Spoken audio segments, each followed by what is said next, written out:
Chères Voséliennes, chers Voséliens, suite aux différentes annonces du gouvernement sur la reprise de l'école, le 11 mai concernera les écoles primaires. Nous sommes nombreux à nous inquiéter et à nous poser de nombreuses questions sur ce retour. Ce déconfinement pour les élèves du primaire sera effectif, même si notre département fait partie des zones dites rouges. Ceci au bon vouloir des parents, mais aussi et surtout pour ceux qui sont obligés de mettre leurs enfants à l'école pour de multiples raisons. Parce que prendre cette décision est lourde de responsabilité, et nous savons qu'elle pourrait être aussi lourde de conséquences pour nos enfants, les enseignants, les agents d'entretien, les ASEM, mais aussi pour nos familles, tous ceux qui travaillent dans le public comme dans le privé, et qui remettraient à nouveau nos équipes soignantes dans une grave situation sanitaire. Bien sûr, nos enfants ont envie de retrouver leurs camarades, leurs amis, de pouvoir poursuivre leur scolarité dans les conditions normales. Le déconfinement est attendu aussi pour nous parents, afin de retrouver une vie sociale qui nous manque profondément et surtout de pouvoir revoir nos proches, nos amis, reprendre nos activités professionnelles et de loisirs, et aussi pour que les grands-parents puissent revoir leurs petits-enfants et sortir aussi de chez eux. Mais ce virus est virulent, il est au-dessus de nos têtes et nous savons que de nombreuses personnes ne lui ont pas survécu. Nous apprenons aussi qu'une nouvelle forme de virus s'abat sur les jeunes enfants. Alors, comment va se passer ce déconfinement progressif dans notre commune? Comment laisser nos enfants reprendre le chemin de l'école alors que rien ne transpire de la municipalité? Et le 11 mai, c'est demain.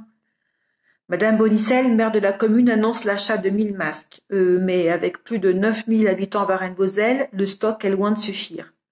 Des communes comme Clamecy ou Coulanges, ou certainement d'autres encore dans notre département, ont mis à profit les deniers publics de la commune pour acheter des milliers de masques pour tous les habitants. C'est une dépense, pour moi, qui est responsable. Par ailleurs, aurons-nous la possibilité de nous faire tester? Où et dans quelles conditions? En tant que Voséliennes et représentantes de parents d'élèves, nous attendons de la municipalité une transparence dans les mesures qu'elle prendra. Nous attendons qu'un réel travail d'équipe se mette en place rapidement avec une réflexion poussée, argumentée et réalisée d'une façon démocratique. Or, pour le moment, Madame le maire fait la sourde oreille à toute demande de débat et réunion. Elle a bien compris comment fonctionnait la vidéo pour ses points d'actualité, mais elle n'a pas trouvé le moyen de faire fonctionner la visioconférence. Allez comprendre. Travailler seul n'est pas une solution, et c'est un signe de refus, d'écoute des citoyens et surtout des personnes qui peuvent apporter d'autres idées que les siennes. Nous attendons donc des réponses précises qui font partie du projet de protocole sanitaire de l'éducation nationale qui sera applicable dans l'école de nos enfants. Elles concernent l'accueil, l'organisation des classes en petits groupes. Comment interviendront les auxiliaires de vie scolaire pour les enfants en situation de handicap? La circulation des élèves dans l'école, l'hygiène et la sécurité des enfants, la désinfection des classes, des toilettes, des lavabos, la récréation, la cantine, les transports, les activités périscolaires. Et que se passera-t-il si le Covid-19 s'installe au sein d'une école, d'un établissement scolaire? Et oui, ce sont des questions que nous nous posons. Autant de questions aujourd'hui qui sont sans réponse. Et pour cela, il est donc important que dans chaque école vosélienne, une réunion préparatoire avec les parents élus, les équipes éducatives et la municipalité se fasse, et ce, dans les meilleurs délais. Il faut rassurer les parents.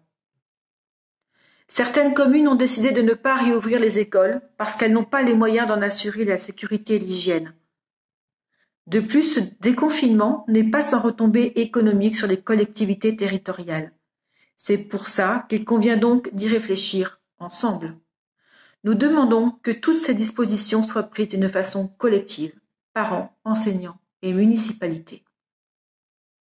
Sans transparence, sans travail commun, sans que toutes les mesures sanitaires ne soient pas prises et nous soient confirmées par un groupe de travail, il est hors de question que nos enfants retournent à l'école. Leur santé, leur vie est primordiale. C'est en tant que maman, mais aussi en tant que candidat sur la liste Varennes-Vauzelles solidaire et écologique, que je souhaitais partager avec vous toutes ces inquiétudes. Nous les partageons très fort. Et ma colère également, car cette situation municipale est gravissime. Notre équipe, soudée autour d'Olivier Sicot, continue à travailler pour une commune proche de ses habitants, soucieuse de la santé de tous et pour qui l'école n'est pas un vain mot. Et nous avons hâte de vous présenter le travail réalisé pour une nouvelle vie à Varennes-Vauzelles. Soyez prudents, continuons à nous confiner pour que demain soit un jour meilleur et prenez soin de vous.